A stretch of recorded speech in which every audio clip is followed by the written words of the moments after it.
Hi everyone, Hira here.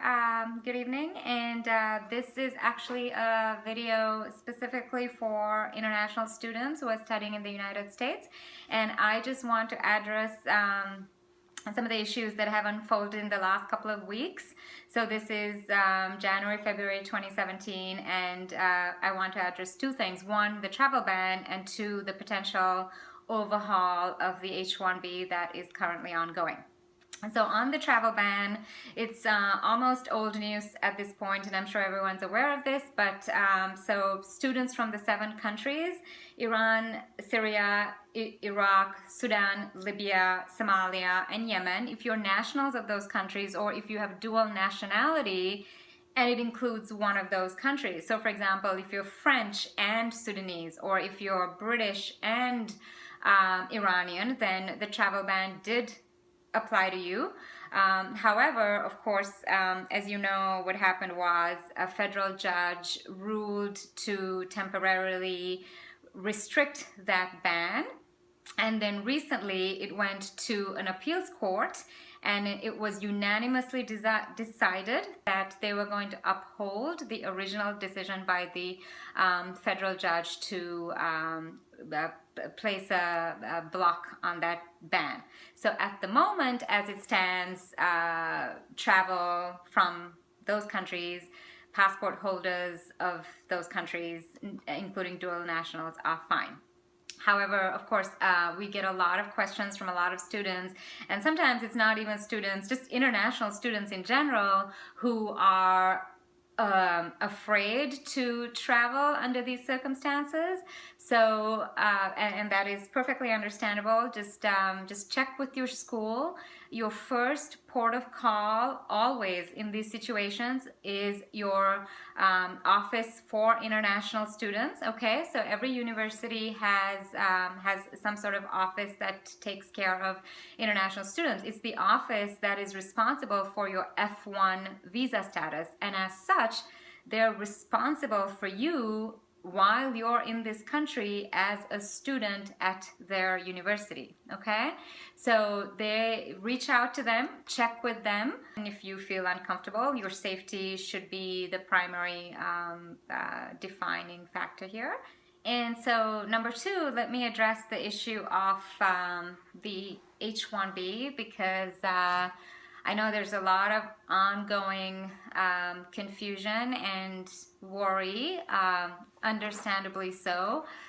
So, okay, so the facts, first of all, as far as we understand them, and this, by the way, this is not legal advice, and everything I talked about earlier on the travel ban as well is not legal advice. Kareeli is not in the business of providing immigration advice in any way, shape, or form, but it's simply that we deal with so many international students that we try to keep abreast of these issues. But please make sure that you actually consult legal counsel if you need to, and like I said before, consult your school's office for international students. Okay, so with that, our understanding of the H-1B situation is that there's currently a number of different initiatives that are in play. The 2 main ones, as we understand, are one by Senators Chuck Grassley and Dick Durbin, and another one by Representative Lofgren.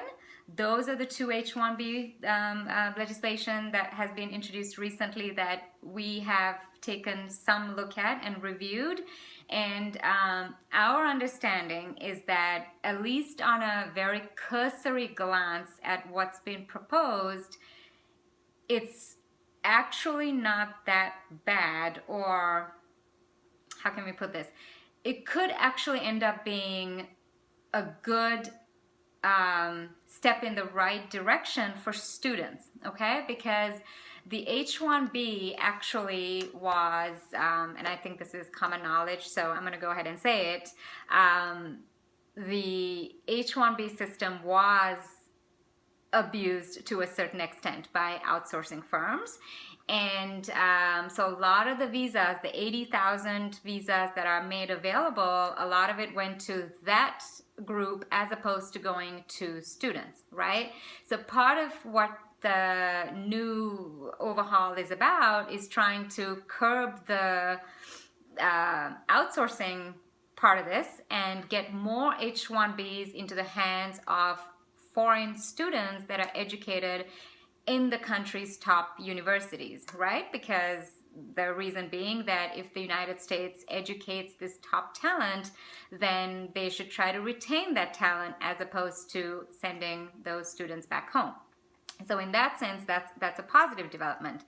Now there is talk of a salary cap, and at the moment the number that's thrown around is $130,000, which of course, you know, that is pretty high if we consider undergraduate level, although at an MBA level, at a master's level, it's probably pretty reasonable.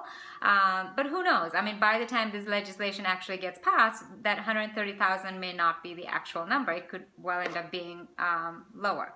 And all this to say that it's very early. The way the legislative system works in the United States, from the time a bill is actually introduced in Congress, it takes quite a bit of time for that bill to become law, okay? So this isn't something that's going to happen tomorrow. It's probably not something that's going to affect you this year, okay? However, that said, it does create uncertainty in the market. That's to be expected, because if you think about it, even from company's point of view, this is creating some amount of concern. And it's not just the tech industry, which of course is directly affected, but it's also advisory industries like consulting or banking. It's also large companies like IBM. The fact of the matter is that there is a lot of foreign talent in the United States that work under this H-1B visa category. It is a primary vehicle for this country to hire high-skill labor. So if anything happening with H-1B affects a lot of people, and I think you know, you're right to be concerned. I just want to make sure that you feel heard, and we are very empathetic to the fact that companies at the moment might be, they might be risk averse and thinking about their hiring policies, and these next few months might be kind of tough. So just hang in there, and also just try to have a positive attitude and keep an open mind. I mean, what else can we do, right? This is the situation, and we've got to get through it. And like I said, a lot of things change very, very quickly in this environment, and certainly legislation, on the other hand, takes a long time to actually become law. So don't worry about it. Just get on with your job search, and reach out to your career services at your respective universities, and certainly reach out to us. We are hopefully a good resource for international students. We work with a very, very large number of international students, and that's across the board with all our university clients, both at the undergraduate level as well as the graduate level. And check our Facebook page. That's usually where we post like quick updates if there's any major changes, and feel free to reach out to us if you have any questions. Okay? All right. Well, thank you for listening.